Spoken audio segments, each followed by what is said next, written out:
When I was starting out mixing, there was nothing I would have loved more than for someone to just wave a magic wand and get my mixes to sound instantly better. But it's really bloody hard. Mixing is hard. Today, what I'm going to do is I'm going to actually look at someone's mix that was sent to me, try and offer some pointers that I wish I had had when I was starting out. To give it some context, this person's been mixing for about a year. If you've been mixing for a long time, you know that a year isn't really that much time. I would say it takes about 5 years at least to really start to grasp mixing it and start to get really good at it. The advice that I give you today can help you instantly improve your mixes. It won't make you an amazing mixer overnight. Mixing takes time. You know, it takes a lot of practice, chipping away every single day. It's the only way that you can get better at this. I wish there was a silver bullet that I could give you, but it just doesn't work that way. Let's see if I can give you the essential things that will help you improve this mix, and maybe we'll come back to this in about a year's time or 6 months, see how this advice has helped you out. All right, so a big thank you to Shepard for putting this mix in front of me. This is Colton Benjamin's 21 grams, as you can see by the title up here. Let's just take a listen and I'll talk about the mix underneath, which is actually my mix. You'll remember that we used this from a competition on the channel about a year ago. So that's why I've got a mix of this song as well, which is great because now we can compare the two.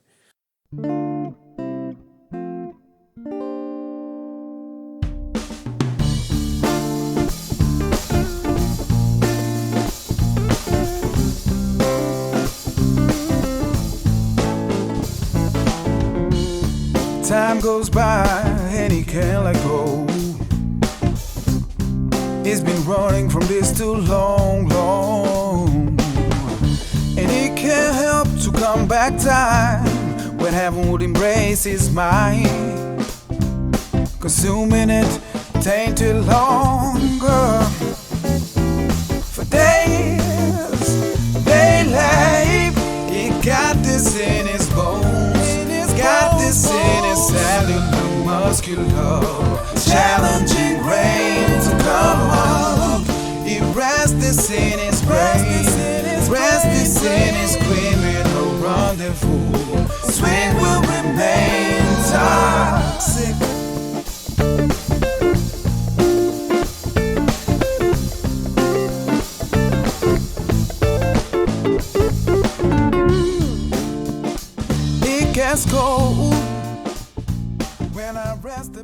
Really good job there with the vocals. I feel like you made a good start on the vocals, but there's definitely some improvements that you could make there.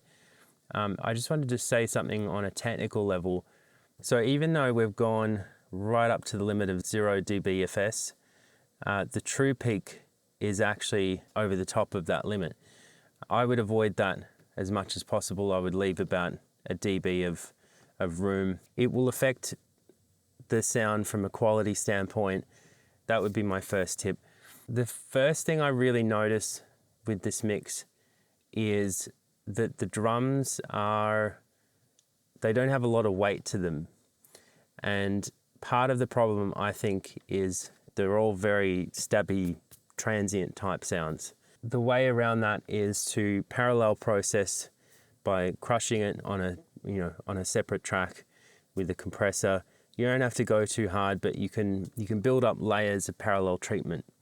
And that would be a great way of, adding solidity and getting more sustain from the drums. I don't know if I've ever said this before, but I like to think of vocals and drums as being primal instruments. That doesn't mean that they're more important than everything else, but of course they are because I'm a drummer. I feel like as a primal instrument, they're the most important thing to get right. If I swapped out the snare drum and put a cowbell in its place, you would notice straight away. The first way that we learn to communicate is with our voices. Going back thousands of years, we used to communicate between villages using drums, wooden logs, that type of thing. So I feel like that type of style of communication through drums, through voice, is primal. It's really super important that you get those things right. And I almost feel like you could get everything else a little bit wrong, but as long as you nail the drums and the vocals, people are gonna love what you do. I'm gonna show you my mix. Let's play that.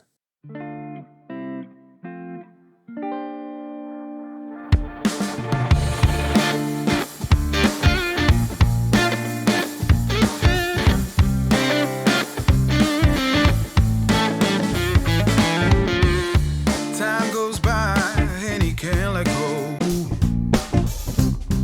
He's been running from this too long, long. And he can't help to come back time when heaven would embrace his mind. Consuming it tainted longer. For days, daylight, he got this in his bones, got this in his cellular, muscular. Challenging rain to come up, he rests this in his brain. So you can see there when it gets to the chorus, the organ part is actually swamping the drums because it just doesn't have that solidity, and as a foundational instrument it's not really supporting what's going on above it. You also notice too, from an energy standpoint, there is a lot more consistent energy, a lot more, well, that would be sustain really, in my verses and my choruses, whereas you can see a lot of the transient information in your mix. So that would be my advice there. The other thing that I noticed too, later on in the track, let me play it for you.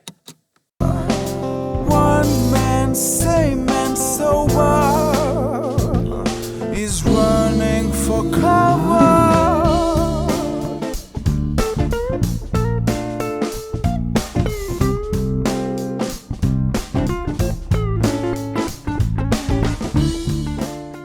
From what I can gather, that's a DI guitar sound. It's not had any processing added to it, and so what ends up happening is it doesn't, like the drums, it doesn't have the right character. So you could bring up pretty much any amp simulation or harmonic distortion, something to give it some character. So Sans amp is always a good option. This is free. I think I might have even used that on that mix. It takes the dry signal and amplifies it. Otherwise you would be recording that into an amplifier, a real amplifier, and capturing that with a microphone. One thing I also noticed is when we're transitioning from the verse to the chorus, there's no real great lift in energy. It's the type of song where it doesn't have like a really big lift into the chorus. It's a subtle thing, and there's some tricks that you can use to make that feel like it's a bit bigger. For days, daylight, he got this in his bones, got this in his cellular. So in my mix, let's have a listen. Tainted longer. For days, daylight, he got this in his bones, got this in his cellular, muscular.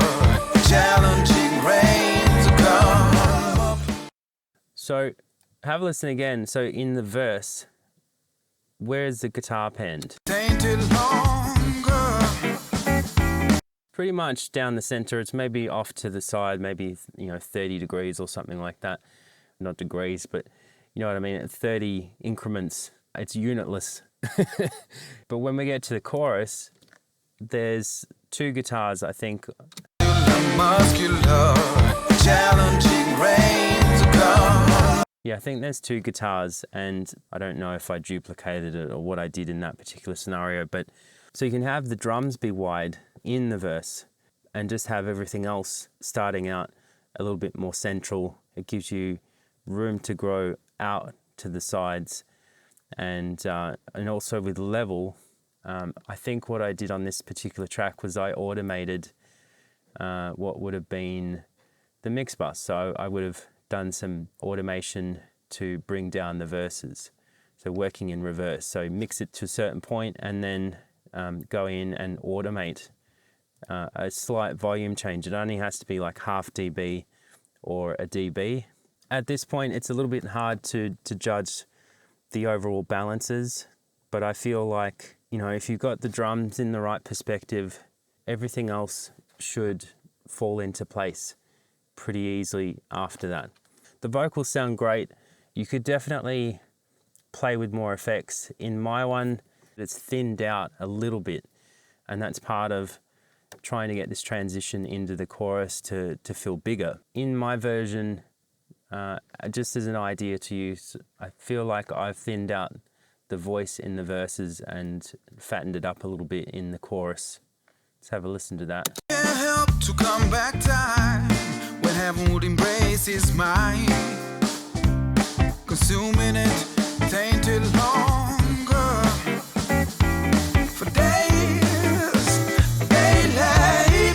He got this in his bones, got this in his cellular muscular. From memory, I would have done something like, you know, rolled a little bit of the top or the bottom off of the voice just to thin it out a little bit. And then from a creative point of view, you can do stuff in, say, the bridge to add some contrast, add some interest as well.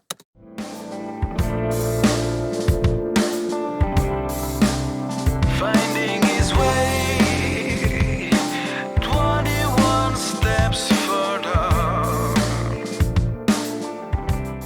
So it's really about creating a journey for the listener. Even just, you know, from the very outset, there's not a lot of, there's not something to grab me the minute when the song comes in. So I've got quite a few effects. Let me just play them.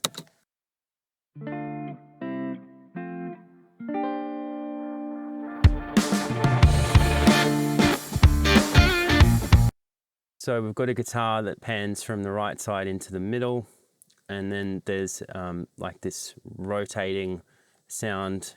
I don't know what that is. I think it's a guitar or something. Just something that I came up with just to create some interest, some ear candy.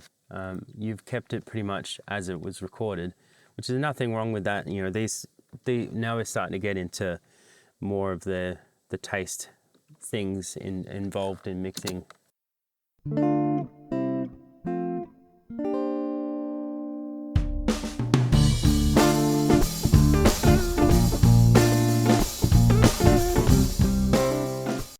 I mixed this a year ago.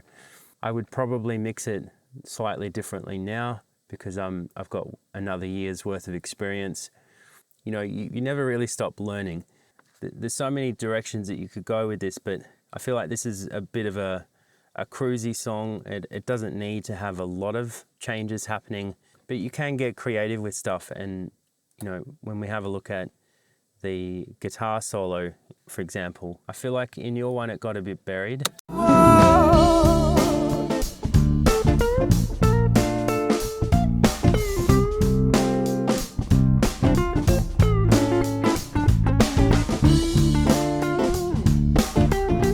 So the rhythm guitar there is almost the same volume as the solo guitar itself. So here's an example of where you could take that. I did a bit of creative stuff with this. Let's have a listen.